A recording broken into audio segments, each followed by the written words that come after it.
인도 북부에 위치한 카슈미르 지역은 예전부터 인도, 파키스탄, 중국의 영토 분쟁으로 조용할 날이 없던 지역입니다. 과거부터 서로의 국경선이 맞다고 주장하며 싸우고 있는 땅인데요. 최근 중국과 인도는 국경선에서 군사력까지 배치하여 분쟁 중인 상황입니다. 지금까지 인도는 카슈미르 지역에서 중국에 많이 밀리는 상황을 보여주고 있었는데요. 과거에 중국의 굴욕적인 패배까지 했던 인도가 한국의 무기들을 속속 도입하기 시작하면서 전황을 역전시키고 있습니다. 특히 인도가 한국에서 구입한 K9을 중국과의 분쟁지대에 배치하자 K9의 강력한 성능에 겁을 먹은 중국군은 병력을 후방으로 후퇴시키며 자존심을 구기기도 했습니다. 중국에게 계속해서 밀리던 인도가 한국군의 무기를 배치하자마자 역전을 하는 상황을 만들어 K9을 비롯한 한국 무기의 성능에 완전히 반해버린 인도는 추가적으로 한국에서 전차를 도입하기로 결정했는데요.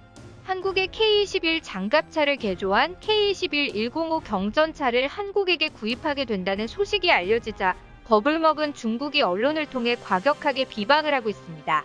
이번 시간에는 중국에 밀리던 인도가 한국 무기를 도입하자 상황이 역전돼 중국이 겁먹고 도망가게 돼버린 이유에 대해 자세히 알아보도록 하겠습니다.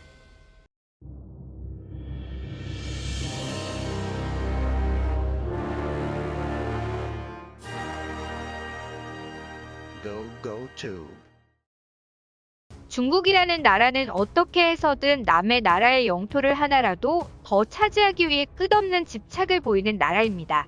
자신들이 세상의 중심이라고 착각하며 주변의 국가들을 국가 대 국가라는 입장으로 동등하게 보지 않는 중국의 오만함은 주변 국가들의 반감을 사게 되고 수많은 나라와 인접해 있음에도 불구하고 대부분의 나라와 적대적인 관계를 쌓고 있습니다. 인도도 그중 하나인데요. 카슈미르라고 불리는 인도와 중국의 인접지대는 예전부터 인도와 중국의 영토 분쟁으로 언제 터질지 모르는 화약고 같은 장소입니다.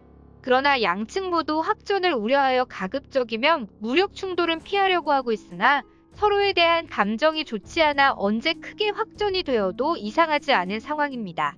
인도는 카슈미르에서 과거 1962년 중국에게 패배한 후 완전히 자존심을 구겨버리게 되고 패배했던 이 사건에 대해 트라우마를 가지게 되었습니다.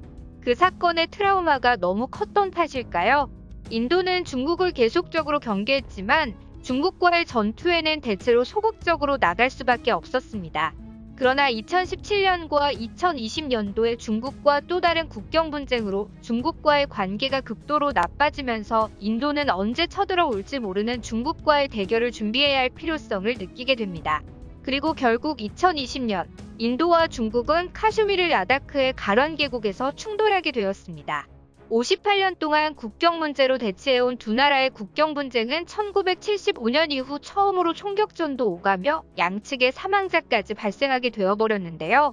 그럼에도 불구하고 확전을 우려한 양측은 최대한 총기 등의 사용은 자제하며 충돌이 일어나도 주먹과 돌, 몽둥이 등으로 싸움을 벌이고 있는 상황이었습니다. 총기를 사용하여 확전이 된다면 전쟁의 규모가 어느 정도로 커질지 예상을 할 수가 없기 때문입니다. 그렇지만 중국은 과거에 승리했던 기억이 있기 때문인지 언제든지 인도군을 공격하여 밀어버리기 위해 국경 주변에서 만반의 준비를 하고 있는데요. 중국은 인도군을 밀어버리기 위해 전차와 자주포 등 수많은 무기들을 국경 주변에 배치하고 심지어 자폭병사를 투입하는 등 정말로 인권이라고는 찾아볼 수 없는 막장스러운 행동을 하고 있습니다. 중국의 이런 공격에 대비하기 위해 인도군도 병력과 장비를 투입하였지만 중국에 비해 장비가 구식이고 숫자도 충분하지 않아 불리한 상황이었습니다. 이런 불리한 상황을 타개하기 위해 한국에서 구매한 K9 자주포를 중국과의 분쟁지대에 투입하기로 결정합니다. K9 자주포는 대한민국이 자랑하는 명품 무기 중 하나인데요. 세계에서 알아주는 최정상급 자주포로서 호주와 유럽 등에서도 인기가 많아 서로 구매하겠다고 줄을 서는 무기 중 하나입니다. 인도는 한국에서 부품을 받아 인도에서 조립하는 아이센스 방식으로 K9 자주포를 도입하기로 했는데요. 최근에서야 인도에서 계약한 초도 물량인 100대가 완성된 K9은 초창기 인도에서 도입할 당시 고작 10대밖에 없었던 숫자로 엄청난 활약을 하게 됩니다. 10대의 K9 자주포가 파키스탄군이 도입한 중국제 자주포인 SH-1 36대와 대결하는 상황이 발생합니다. 숫자로 봤을 때는 3분의 1도 되지 않는 K9이 압도적으로 불리한 상황이었지만 실제로 전투가 벌어진 이후의 광경은 누구도 상상도 못했던 상황이 펼쳐진 것입니다. 고장 10대의 K9 자주포가 36대나 되는 SH-1 자주포를 전멸시켜버렸습니다. 더욱더 놀라운 사실은 그 전투에서 K9은 단 한 대의 손실도 없었습니다. 그야말로 일방적이고 압도적인 승리를 거둔 것인데요. 이 소식이 전해지자 인도와 중국의 반응은 완전히 엇갈렸습니다. 인도군은 K9에 대해 완전히 반해버렸고 전쟁을 이길 수 있다는 자신감도 가지게 되었습니다. 반면 중국은 K9이 자신들을 향하게 될까봐 두려움에 떨게 되었습니다.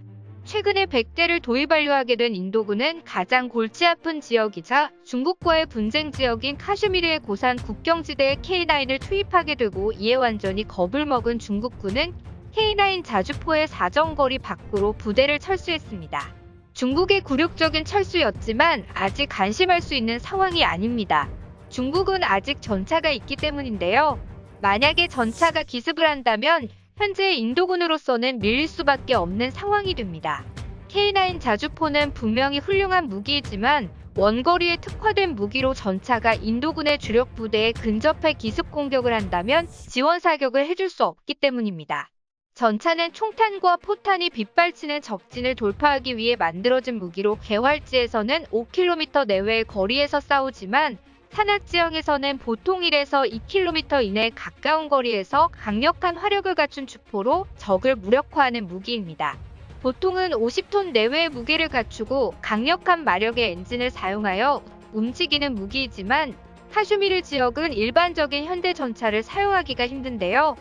카슈미르 인근의 고산지대는 해발 4,000m의 고산지대로 한국이 자랑하는 명품 전차인 K2 전차나 세계 최강이라 불리는 미국의 M1A2 에이브람스 전차, 그리고 인도의 주력 전차인 러시아제 T-90 전차도 산소가 희박한 고산지대에서는 엔진을 태울 산소가 부족하기 때문에 제대로 된 출력을 낼 수가 없어 제대로 가동할 수가 없습니다.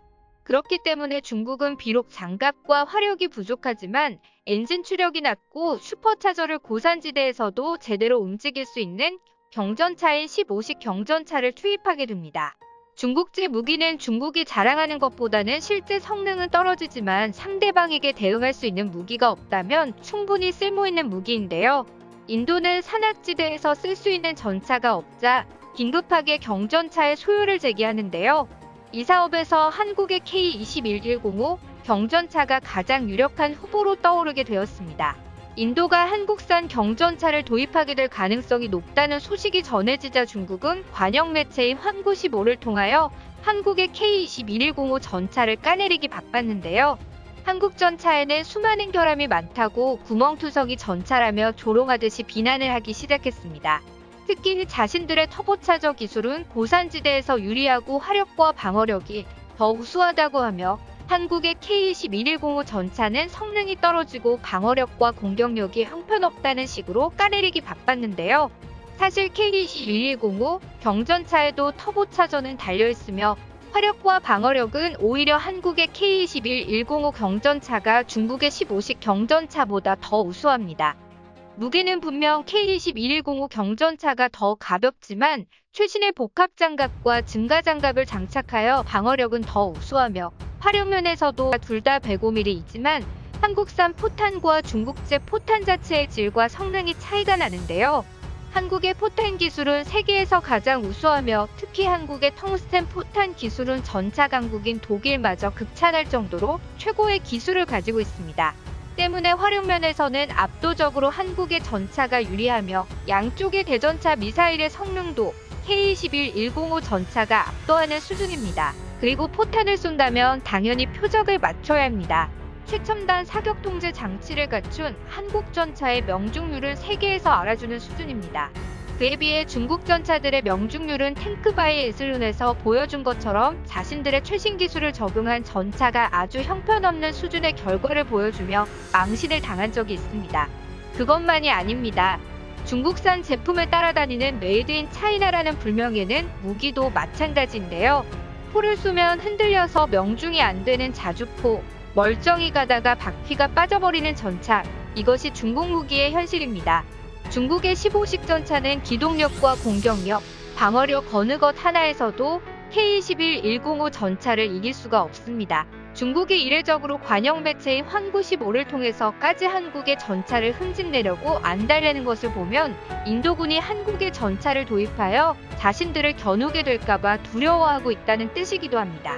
이미 한 차례 한국 무기에게 호되게 당했던 중국으로서는 한국 경전차가 배치되는 것이 두려울 수밖에 없고 어떻게든 나쁜 말을 해서 인도가 한국 무기를 도입하지 않기를 바라는 마음이 크다고 할 수 있습니다. 인도는 시간이 지날수록 한국 무기로 더욱더 강해질 것이며 중국은 시간이 지날수록 더욱더 초조해지고 겁이 나게 될 것입니다. 중국의 위협에 안심할 수 없는 인도가 하루라도 빨리 한국에 경전차를 도입하여 배치한다면 중국군은 더 이상 위협이 되지 않으며 실제로 전투가 벌어진다면 K9 자주포와 K-21-105 경전차를 투입하여 중국군을 그야말로 풍비박산 낼 수 있게 됩니다. 한국 무기들이 도입이 완료되는 순간 인도의 승리는 확정된 것이나 다름없습니다. 한국의 무기가 세계 곳곳에 수출되어 그 나라를 지켜준다는 사실에 매우 뿌듯해집니다. 세계 속에서 활약하는 우리 무기들이 대한민국의 자부심을 올려주고 있습니다. 시청해주셔서 감사합니다. 구독과 좋아요는 양질의 컨텐츠를 만드는 힘이 됩니다.